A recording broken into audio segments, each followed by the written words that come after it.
Threat from the West. Artaxerxes III died in 338 BCE. Diodorus of Sicily, who wrote in the 1st century BCE, says a palace advisor killed the king and most of his family. Then arranged for a surviving son to rule as Artaxerxes IV, 336 BCE. Some modern historians, however, question this claim. There is a Babylonian source that suggests Artaxerxes died of natural causes.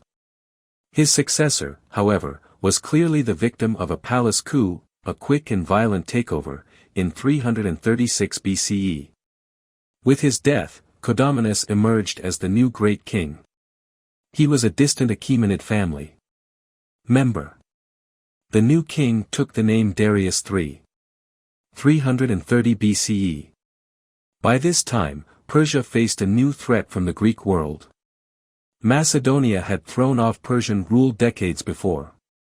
It was now a growing kingdom ruled by a strong king, Philip II, 382 to 336 BCE. In 340 BCE, Philip had attacked the city of Perinthos, modern-day Marmara Araglisi, near the Hellespont. The Greek city was an ally of Athens, which was resisting Philip's efforts to take over all of Greece. Artaxerxes sent forces to fight him, and Athens also joined the war against Macedonia. The two allies defeated the Macedonians. However, Philip soon brought the Greek city-states under Macedonian rule. For some time, Philip had been preparing for an attack on the Persian Empire. The Persians had invaded Greece 150 years earlier, causing much destruction. They still ruled several eastern Greek cities. Philip considered his neighbor to be a constant threat to the Greeks. In 337 BCE, the Greeks under Philip agreed to declare war on the Persians. Philip was the supreme commander of the combined Greek and Macedonian forces. He sent about 10,000 soldiers to attack the coast of Asia Minor in the spring of 336 BCE. His plan was to join this force and lead the charge into Persia. But before he could do so, he was murdered. Leading the invasion of Persia now fell to Philip's son, Alexander. Alexander the Great. It took Alexander 2 years to gain complete control of his own empire in Greece, but by 334 BCE, at the age of 22, he was ready. Alexander and some 37,000 troops crossed the Hellespont and landed in Asia Minor. They joined up with an advance force of Macedonians that Philip had sent before he died. As they marched, a Greek mercenary named Memnon began preparing the Persian forces. The two armies met at the Granicus River. Although the Greeks were outnumbered, they excelled in hand-to-hand combat. Alexander was also a brilliant general. He soon defeated the Persians. By some accounts, several thousand Persians died, including 3 members of Darius's family. Alexander lost only 100 men. Alexander then marched south down the Aegean coast of Asia Minor, then headed east. Meanwhile, Darius began to gather a huge army and prepared to meet the Greeks. The great king himself led this force, which numbered more than 100,000 soldiers. Coming from Babylon, the Persians met the Greeks in 333 BCE at a town called Issus, a coastal plain between what is now Turkey and Syria. Darius ignored the advice of some of his advisors, who wanted to fight the Greeks in an open plain. With plenty of room, Darius could use his larger army and skilled cavalry to his advantage. But when the battle came, the Persians were hemmed in by the sea and mountains and lost their advantage. Darius, surrounded by his royal guards, fought bravely.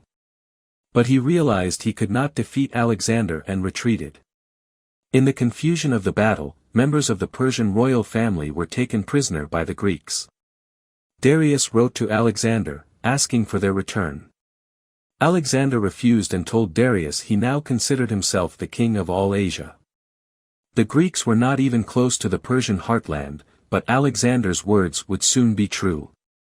He turned his forces south, conquering Phoenicia and Egypt, then headed for Mesopotamia. Darius saw his opponent's strength.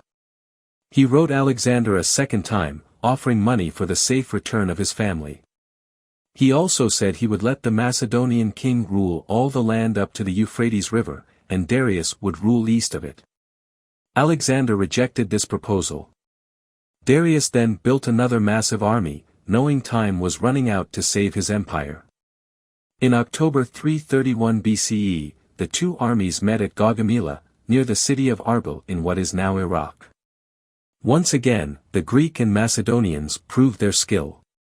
According to the Greek historian Arrian, ca. 86–160 CE, in his Anabasis of Alexander, Darius fled early in the battle, leaving behind riches and weapons. He then marched through the mountains of Armenia towards Media because he thought Alexander would take the road to Susa and Babylon, which appeared to be the prizes of the war. The great king was right. Alexander went to those two cities, taking the wealth stored in them. Alexander proclaimed himself the king of Persia. He then marched to Persepolis, where he destroyed the royal buildings begun by Darius the Great almost 200 years earlier. Alexander said this destruction was revenge for the Persian destruction in Athens in 480 BCE. In the Elburz Mountains, Darius tried to raise an army to fight Alexander one more time.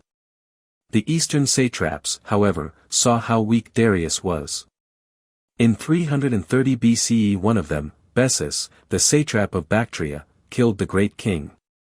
Alexander had been chasing Darius for a long time, but when he finally caught up with him, the Persian king was dead. Bessus proclaimed himself the king of Persia, but Alexander the Great, the Macedonian, was the true king now. Other satraps came over to his side. Alexander continued pushing eastward until he reached India. The Achaemenid dynasty had ended, and so had the first great Persian empire. The new Persian empires. Alexander the Great died in 323 BCE with no clear successor. His generals spent the next 40 years fighting among themselves. Alexander's huge empire soon split into smaller kingdoms. A Macedonian general named Seleucus took control of the central part of the old empire. He set up a capital, Seleucia, near Babylon, and ruled lands that stretched from Asia Minor through present-day Afghanistan. But he was murdered before he could achieve his ambition of grabbing the throne of Macedon as well. His kingdom was continued by his successors. At its largest, the Seleucid Empire stretched from the Aegean Sea to Central Asia. Seleucus and the kings who came after him kept many local Persian officials in place. They also continued to control their empire by breaking it up into satraps. The Seleucids established many Greek settlements throughout their lands. Some of the Persian officials became Hellenized, meaning they adopted the language and culture of the Greeks. The term comes from Hellas, the word the ancient Greeks used to mean the entire Greek world. This is also what Greeks today call their nation. But most people continued to speak Persian, Aramaic, and other languages of the old empire, and they kept their old ways of life.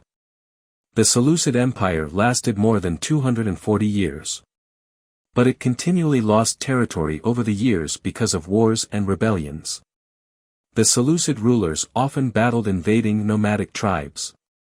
They also fought in Egypt, which was ruled by another Hellenistic dynasty, the Ptolemaic dynasty.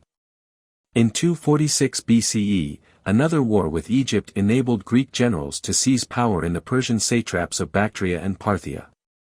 The Greek Bactrians ruled their own wealthy kingdom for more than 100 years. The Parthians gradually captured all the Seleucid territories east of Syria. Parthia eventually became the heart of a new Persian empire. End of episode 6. Thank you for watching.